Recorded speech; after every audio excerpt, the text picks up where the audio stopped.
Good morning, students. How are you, beta? Okay.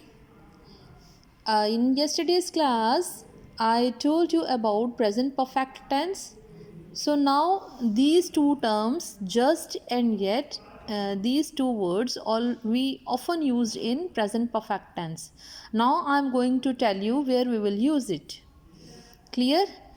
Just और yet, just और yet ये दो ऐसे टर्म्स हैं जो प्रेजेंट परफेक्ट टेंस में अक्सर यूज़ किए जाते हैं. सो अब इनको यूज़ कहाँ करना है ये हम जानेंगे. We often use just and yet with the present perfect tense.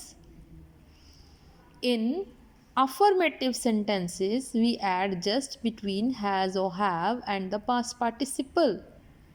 That means कि हम affirmative sentences में, simple sentences में has या have और past participle means होता है verb की third form. यानी verb की third form और has या have के बीच में हम लोग just लगाते हैं. Simple sentences में has या have plus just plus verb की third form. Verb की third form और हैज़ या हैव दोनों के बीच में हम जस्ट यूज़ करते हैं सिंपल सेंटेंसेस में. What is the meaning of just? Just means होता है, ये वहाँ यूज़ किया जाता है कोई ऐसा काम जो हमने रिसेंटली फिनिश किया है, अभी अभी इसको ख़त्म किया, अभी कंप्लीट हुआ है हाल ही में. ठीक है. I have just written down all the answers. मैंने अभी अभी सारे आंसर लिखे हैं. ठीक है. I have just completed this work. मैंने अभी अभी ये वाला काम ख़त्म किया है. तो वहाँ पर हम just यूज़ करते हैं. समझ आ गई? Okay. Examples are the plane has just landed. Plane अभी अभी लैंड हुआ है, अभी लैंड हाल ही में. ठीक है. I have just completed my homework. मैंने अभी बहुत रिसेंटली ही, अभी अभी जल्दी ही मीन्स बहुत जल्दी, मतलब अपने रिसेंटली हाल ही में हमने ख़त्म किया, ज़्यादा टाइम नहीं हुआ है. I have just completed my work. मैंने अभी ही अपना होमवर्क ख़त्म किया है, पूरा किया है. तो यहाँ पर हम जस्ट यूज़ ऐसे करते हैं. क्लियर? सिंपल सेंटेंसेस में हैज़ या हैव, फिर जस्ट अप्लाई करेंगे, फिर वर्ब की थर्ड फॉर्म लगाएंगे. Clear? Now I am going to tell you about yet. Yet कहाँ यूज़ करते हैं? In negative sentences. Negative sentences मतलब नॉट वाले सेंटेंसेस जिनमें नॉट आता है. नेगेटिव माने जिन सेंटेंसेस में नॉट आता है. We add yet at the end of this sentence. जहाँ सेंटेंस फिनिश होता है लास्ट में हम येट लगाते हैं.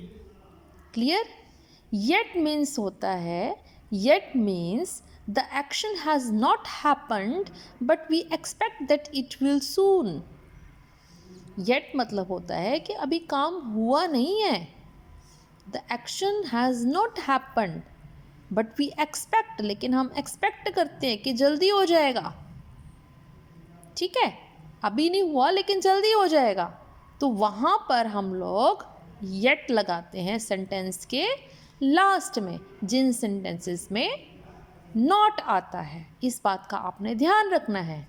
जिसमें नॉट नहीं आता वहाँ जस्ट लगेगा. वो अफर्मेटिव सेंटेंस होता है, सिंपल. ठीक है. नॉट वाले सेंटेंसेस को हम नेगेटिव सेंटेंसेस कहते हैं और इसके एंड में हम लोग येट लगाते हैं. Let's take an example. The teacher has not announced the results yet. देखो इस सेंटेंस में नॉट आ गया. ठीक है. और इसलिए हमने लास्ट में yet अप्लाई किया है. इसका मतलब कि टीचर ने अभी तक रिजल्ट अनाउंस नहीं किया है. इट मीन्स वो जल्दी ही करेंगे. ठीक है. दे एक्सपेक्ट इट विल सून. इस लाइन का मतलब यही है कि अभी रिज़ल्ट अनाउंस नहीं किया है लेकिन वो जल्दी ही करेंगे. क्लियर? तो ऐसा एक्शन जो अभी तक नहीं हुआ है पर जल्दी ही होगा, वहाँ लास्ट में हम येट लगाते हैं. And the second example is his friends have not arrived yet. अभी तक उसके दोस्त नहीं आए हैं, अभी तक वो नहीं पहुँचे. येट लास्ट में लगाएंगे क्योंकि यहाँ पे नॉट आया है. तो here we have an exercise, question number 9 of your English book. Tick the correct options to complete the sentences. The postman has not delivered the mail. अभी यहाँ पे not आया है, नेगेटिव सेंटेंस है, तो लास्ट में yet आएगा. So tick yet. I have dash heard the news about the hurricane. This is an affirmative sentence without not. So we can say this is an affirmative sentence. So have के बाद just आएगा. Clear? I have just heard the news about the hurricane. It seems she has not learned her lesson. तो इसमें again ये negative sentence है. Then tick yet. He has yet और just return from a trip to London. This is an affirmative sentence. Then tick just. The police have not found the culprit. अभी ये not वाला sentence है, ठीक है, तो negative sentences के end में येट आता है. I hope you have understood it. So, we have completed the present perfect tense. So, revise this tense very carefully and learn all the verbs that have given in your notebook. Totally, we have 3 forms of verb. We call base form of first form of verb. We call it base form, and past form is the second form of the verb, and past participle is a third form of the verb. Okay, you have 3 forms of verb in your books, so learn these forms of verb very carefully with spellings.